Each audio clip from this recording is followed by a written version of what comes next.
A friend in need is a friend needed. నిజమైన స్నేహానికి ఇంతకంటే నిర్వచనం ఏది ఉండదు. అంతా సవ్యంగా ఉన్నప్పుడు మన వెంట ఉండేవారి కంటే మనం కష్టాల్లో ఉన్నప్పుడు నేనున్నా అని ముందుకొచ్చేవాడే నిజమైన స్నేహితుడు. మన దేశానికి అలాంటి నమ్మకమైన మిత్ర దేశం రష్యా. పుతిన్ భారత్కు ఇచ్చే ఇంపార్టెన్స్ మరే దేశానికి ఇవ్వరు. తాజాగా మరోసారి ఇదే చేశారు. ట్రంప్ ఎప్పట్లానే మోడీని ప్రశంసిస్తూనే భారత్పై విమర్శలు చేసిన వేళ భారత్ను ఒత్తిళ్లతో దారికి తెచ్చుకోలేరు అని పాశ్చాత్య దేశాలకు క్లారిటీ ఇచ్చారు పుతిన్. దశాబ్దాల భారత్ రష్యా స్నేహాన్ని విడదీయడం మీ తరం కాదు అని వాషింగ్టన్కు స్పష్టం చేశారు. ఇంతకు భారత్తో అమెరికా డబుల్ గేమ్ ఆడుతున్న వేళ పుతిన్ రంగులోకి దిగడానికి రీజన్ ఏంటి? దశాబ్దాల భారత్ రష్యా దోస్తిని బ్రేక్ చేసే ప్రయత్నం చేయొద్దని ఎందుకు హెచ్చరించారు? Watch it. భారత్తో అమెరికా డబుల్ గేమ్ సీన్లోకి రష్యా అధ్యక్షుడు. దశాబ్దాల దోస్తిని టచ్ చేయొద్దని వెస్టర్న్ కంట్రీస్ కి వార్నింగ్. దౌత్య ఒత్తిళ్లపై డొనాల్డ్ ట్రంప్ కు పుతిన్ ఇచ్చిన క్లారిటీ ఏంటి? India for years took advantage of this country. They charged us tremendous tariffs and they paid nothing. Tremendous amounts of tariffs to our company. And we didn't charge them anything. You know, they sold motorbikes here too. You know we charged them? Nothing. And now it's the exact reverse. And we're making a lot of money with India. But we'll get to a deal. Because I like your Prime Minister a lot. He's a good friend of mine. Get along great. And we're going to make a deal. We have a very good relationship. రెండోసారి America అధ్యక్షుడైన తర్వాత Trump తీరు ఇదే. Modi best friend అంటాడు, Bharat great country అంటాడు. అదే నోటితో టారిఫ్ల ప్రస్తావన తెచ్చి విమర్శిస్తాడు. భారత్ అమెరికాపై అధిక సుంకాలు విధించి ఏళ్ల తరబడి లబ్ధి పొందిందని, ఇప్పుడు తిరిగి ఇవ్వాల్సిందేనంటూ నోటికి ఏదొస్తే అది చెబుతాడు. వైట్ హౌస్ లో జరిగిన విలేకరుల సమావేశంలో కూడా అదే రీల్ రిపీట్ చేశాడు. భారత్ అమెరికా మధ్య ఉన్న బలమైన వ్యక్తిగత సంబంధాల గురించి ప్రస్తావించాడు. మోదీ అంటే తనకు చాలా ఇష్టమని, ఆయన గొప్ప స్నేహితుడని చెప్పుకొచ్చాడు. తమ మధ్య మంచి సంబంధాలు ఉన్నాయన్నాడు. ఆ తర్వాతే భారత సుంకాల విధానంపై ఆయన విమర్శలు చేశాడు.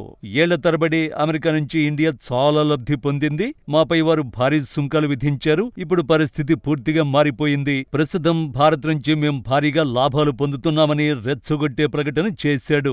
నిజమైన ఫ్రెండ్ ఎవరు ఇలా డబుల్ గేమ్ ఆడరు. భారత్ను నిజంగా గ్రేట్ కంట్రీగా చూస్తే చర్చల ద్వారా సమస్యలు పరిష్కరించుకోవాలి, కానీ ఇలా మీడియా ముందు విమర్శలు చేయకూడదు. ముఖ్యంగా ప్రపంచంలోని అతిపెద్ద ప్రజాస్వామ్య దేశాన్ని ఒత్తిళ్లతో దారికి తెచ్చుకునే ప్రయత్నాలు అస్సలు చేయకూడదు. తెంపరి ట్రంప్ కు Bharat best friend Putin message ఇచ్చారు. Question seemed a bit strange to me. You said that the cooperation between India and the US creates difficulties in the relations between Russia and India. I don't think that this is the case. Distinguished Carl, why would you think that? We're glad that India is developing its relations with all the countries. It's a great country, 1.5 billion people, a large economy, the largest democracy. As many people say, of course, it is only natural that it develops its economy in accordance with its interests, with those countries that it deems necessary. భారత్తో Trump మాకు double game కు Putin ఇచ్చిన counter ఇదే. భారత ప్రధాని మోదీ ఒత్తిడికి లొంగిపోయే రకం కాదని ట్రంప్ కు స్పష్టం చేశారు. ఇదే సమయంలో రష్యాతో సంబంధాలు తగ్గించాలని భారత ప్రధాని మోదీపై పాశ్చాత్య దేశాలు ఒత్తిడి తీసుకురావడం సరైన పద్ధతి కాదంటూ ఆగ్రహాన్ని వ్యక్తం చేశారు. అలాగే భారత్ను రష్యా విశ్వసనీయ భాగస్వామిగా అభివర్ణించారు. సెయింట్ పీటర్స్బర్గ్ లో ప్రపంచ వార్తా సంస్థల ప్రతినిధుల సమావేశంలో పుతిన్ మాట్లాడారు. రష్యాకు భారత్ ఎప్పుడూ మిత్రదేశమేనని, భారత్ తన విదేశీ విధానాన్ని స్వతంత్రంగా నిర్ణయించే దేశమని గుర్తు చేశారు. ఏ దేశం ఎంతగా ఒత్తిడి చేసినా భారత్ తన జాతీయ ప్రయోజనాల ఆధారంగానే నిర్ణయాలు తీసుకుంటుందని స్పష్టం చేశారు. అందుకే రష్యాతో సంబంధాలు తెంచుకోవాలని లేదా తగ్గించాలని భారత నాయకత్వంపై ఒత్తిడి చేయడంలో ప్రయోజనం ఉండదన్నారు. The US are trying to put pressure on India in some matters, for example, when it comes to cooperation with Russia on some tracks, but everyone has understood that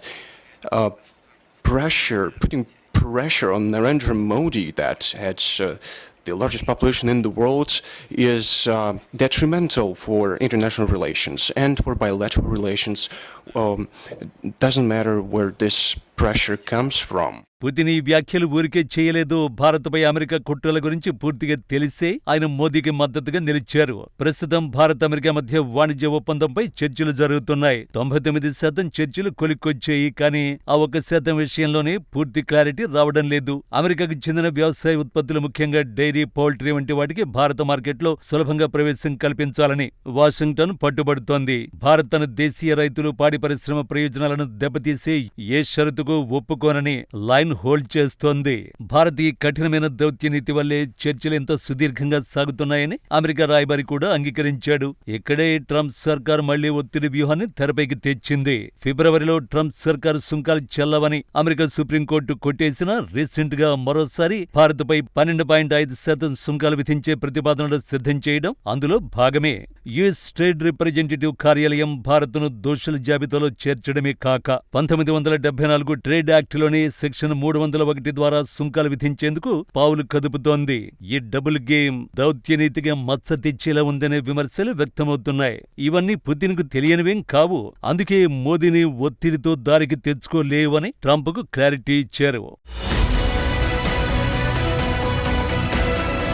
ఏదో రకంగా ఒత్తిడి చేసి భారత్ తన ఆదేశాలను ఫాలో అయ్యేలా చేయాలనేది ట్రంప్ ప్లాన్. కానీ ఈ ప్రపంచంలో అత్యధిక జనాభా కలిగిన, అత్యంత వేగంగా ఎదుగుతున్న అతిపెద్ద ప్రజాస్వామ్య దేశాన్ని ఎవరూ శాసించలేరని రష్యా అధ్యక్షుడు అంతర్జాతీయ వేదికలపై కుండ బద్దలు కొడుతున్నారు.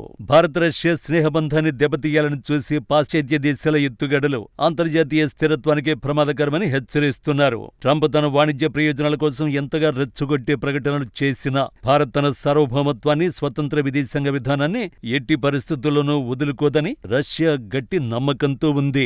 అసలు రష్యాతో భారత్ బంధం నిన్న మొన్నటిది కాదు. ఇది దశాబ్దాల నాటి కాల పరీక్షకు నిలిచిన స్నేహబంధం.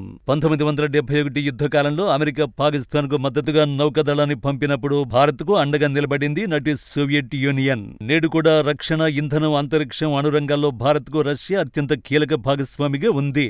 అమెరికా తన సొంత అణు రియాక్టర్ల కోసం ఇప్పటికీ రష్యా నుంచే యురేనియం కొనుగోలు చేస్తోంది. మరి అమెరికాకు ఉన్న హక్కు భారత్కు ఎందుకుండకూడదు అని పుతిన్ గతంలోనే వేసిన ప్రశ్న పాశ్చాత్య దేశాల నోళ్లు మూయించింది.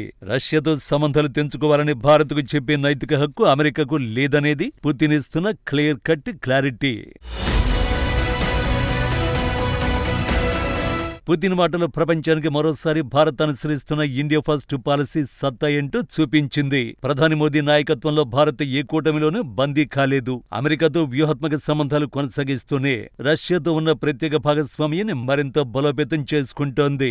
ద్వైపాక్షిక వాణిజ్యాన్ని ఏకంగా $100 బిలియన్ మైలురాయికి తీసుకువెళ్లడమే లక్ష్యంగా ఇరు దేశాలు అడుగులేస్తున్నాయి. గ్లోబల్ ప్రెజర్ ఎంతున్నా జాతీయ ప్రయోజనాలే పరమావధిగా భారత్ నిర్ణయాలు తీసుకుంటోందని, ప్రధాని మోదీ లాంటి బలమైన నేతను ఒత్తిళ్లు లొంగ తీసుకోవడం ఎవరి తరము కాదని రష్యా ప్రెసిడెంట్ స్పష్టమైన వ్యాఖ్యలు చేశారు. మొత్తానికి ట్రంప్ మార్క్ డబుల్ గేమ్ కు పుతిన్ గట్టి కౌంటరే ఇచ్చారు. మేక్ ఇన్ ఇండియాకు జై కొడుతూ భారత్ లో భారీ పెట్టుబడులకు రష్యా సిద్ధమవుతుంటే ట్రంప్ మాత్రం ప్రతీకార సుంకాల పేరుతో బెదిరింపులకు దిగుతున్నాడు. ఒక్క ముక్కలో హిమాలయమంత స్థిరమైన భారత స్నేహబంధాన్ని బ్రేక్ చేయడం ట్రంప్ వల్ల గాని, మరి పాశ్చాత్య దేశం వల్ల గాని సాధ్యం కాదని వ్లాదిమిర్ పుతిన్ వ్యాఖ్యలు నిరూపిస్తున్నాయి. కాలం మారినా, వైట్ హౌస్ లో పాలకులు మారినా ఆపదలో ఆదుకునే నిజమైన మిత్రుడు రష్యా మాత్రమేనని ఈ గ్లోబల్ డిబేట్ మరోసారి స్పష్టం చేసింది.